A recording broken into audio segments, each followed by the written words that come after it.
GHQ में एक सबसे पहली तकरीब जीएचक्यू में हुई।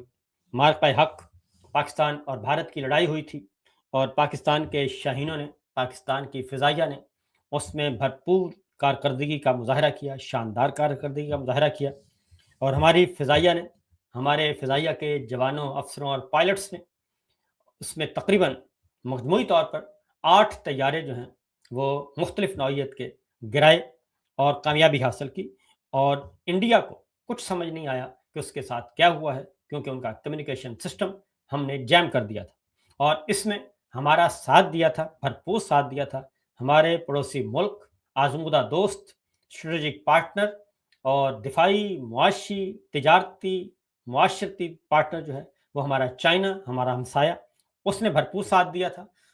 टेक्नोलॉजी भी, इंफॉर्मेशन भी, हर तरह का उसने हमें साथ दिया और मुकम्मल सपोर्ट की, जिसकी वजह से हमने फरवरी 2019 जब इमरान खान की हुकूमत थी, उस वक्त भी इंडिया को नाकों चने चबवाए और पायलट को गिराया, जहाज़ को गिराया, पायलट को गिरफ्तार किया, अभिनंदन को, और फिर पूरी दुनिया को बताया कि ये हमारे इलाके में आया था और हमने ये सलूक किया। दूसरा तैयारा गिरा, फिर एक हेलीकॉप्टर मकबूजा कश्मीर में गिरा। तो ये सूरत हाल थी। तो उस वक्त भी पाकिस्तान की फ़िज़ाइया ने, पाकिस्तान के शाहीनों ने भरपूर कारकर्दगी दिखाई और पिछले साल मई में भी पाकिस्तान के शाहीनों ने, पाकिस्तान की फ़िज़ाइया ने भरपूर कारकर्दगी दिखाई और दुनिया उनकी मोतरफ़ है, पाकिस्तान की कौम उनकी मोतरफ़ है और उनकी तारीफ़ करती है। और कभी आपने नहीं देखा होगा कि फ़िज़ाइया पे, बहरिया पे तनक़ीद हुई हो या किसी ने ट्रोलिंग की हो। उसकी वजह ये है कि फ़िज़ाइया और बहरिया के सरबराहान भी और उनकी फ़ोर्स भी ख़ालिसतन प्रोफ़ेशनल और अपने काम करती है। सियासत में टांग नहीं अड़ाती और तजारती कारोबारी दुनिया में अभी काफ़ी दूर है। हल्का-हल्का कभी-कभी शाइबा आता है, लेकिन बहुत दूर है। अपनी ज़िम्मेदारियाँ अदा करती है और कभी उन्होंने आइन को नहीं तोड़ा और कभी उन्होंने मार्शल लॉ नहीं लगाया, कभी उन्होंने किसी वज़ीर-ए-आज़म को गिरफ्तार नहीं किया, कभी उन्होंने किसी वज़ीर-ए-आज़म को जेल में बंद नहीं किया, सियासी इंतकाम नहीं लिया, सियासी जमातों की तोड़-फोड़ में हिस्सा नहीं लिया और ये सब कुछ 26वीं, 27वीं गैर आइनी तरमीम के लिए अरकान पार्लिमान को फ़िज़ाइया, बहरिया ने अगवा नहीं किया। तो इसलिए कौम उनकी मोतरफ़ भी है और इज़्ज़त भी है और सब उनको सैल्यूट भी करते हैं और इसकी वजह सिर्फ़ यही है। जबकि दूसरी जानिब तनकीद किस पे होती है? तनकीद होती है हमारे बर्री फ़ौज के सरबराहान पे।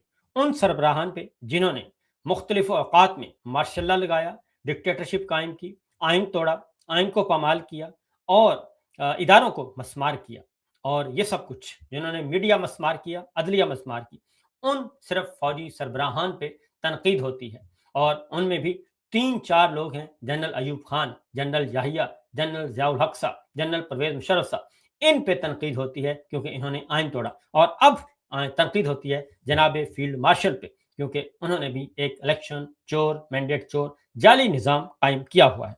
तो पहली बात तो ये है कि अब जो सूरत हाल है, देर आयत दुरुस्त आयत उसकी की मिस्दाक आज तकरीब हुई जीएचक्यू में।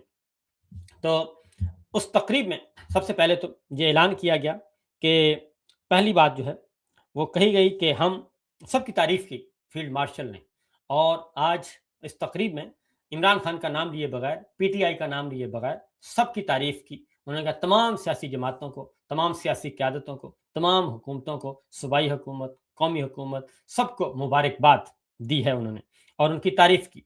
तो पहले ज़रा उनका शॉट सुनिए, उसके बाद फिर आपसे आगे बात करें। सुनाइए जी।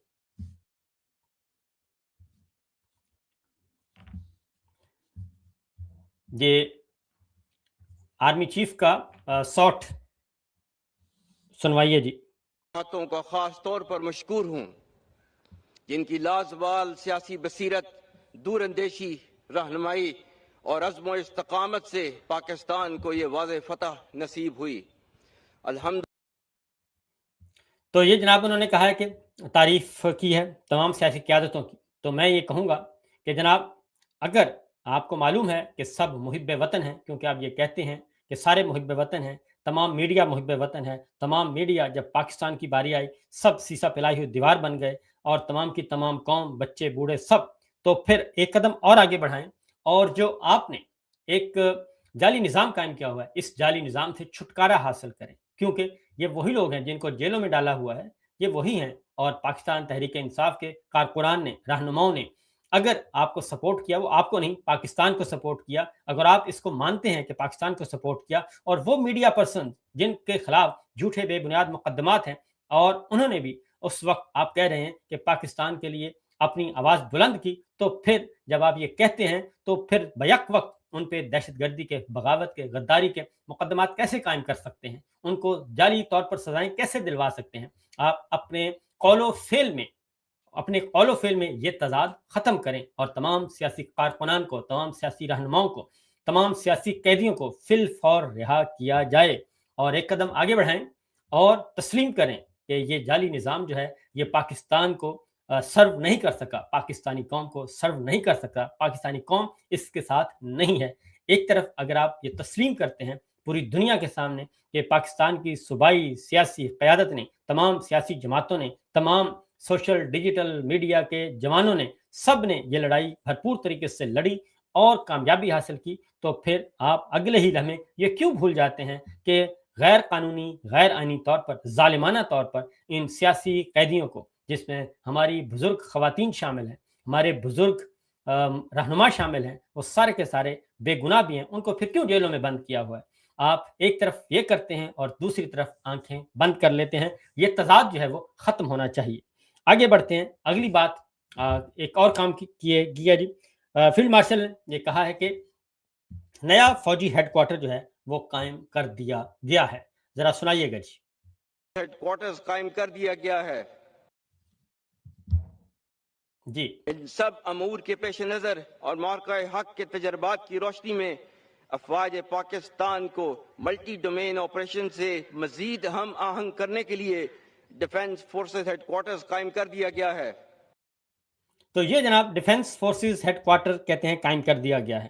تو یہ جو ہیڈ کوارٹر قائم کیا گیا ہے، اس پہ میں اگر آپ کو بتا دوں کہ یہ پہلے سے ہیڈ کوارٹر موجود تھا، جوائنٹ سٹاف ہیڈ کوارٹر موجود تھا، پہلے سے 52 سال سے، 53 سال سے قائم تھا، اور اس کے چیئرمین ہوتے تھے 4 star general, chairman joint chief of staff committee کہلاتے تھے، اور اس کے انڈر جو ہے اس ہیڈ کوارٹر میں army chief, naval chief, air chief, strategic command کے کمانڈر، اور آئی ایس آئی کے چیف، ایم آئی کے چیف، یہ سارے بیٹھ کر وہاں پہ یہ ہوتی تھی، ایک بورڈ ہوتا تھا جس میں فیصلے کیے جاتے تھے، اور جب زمانہ جنگ شروع ہو جاتا تھا تو پھر وہ جوائنٹ سٹاف ہیڈ کوارٹر جو ہے وہ فعال ہو جاتا تھا، تمام فیصلے وہاں پہ ہوتے تھے مشاورت سے،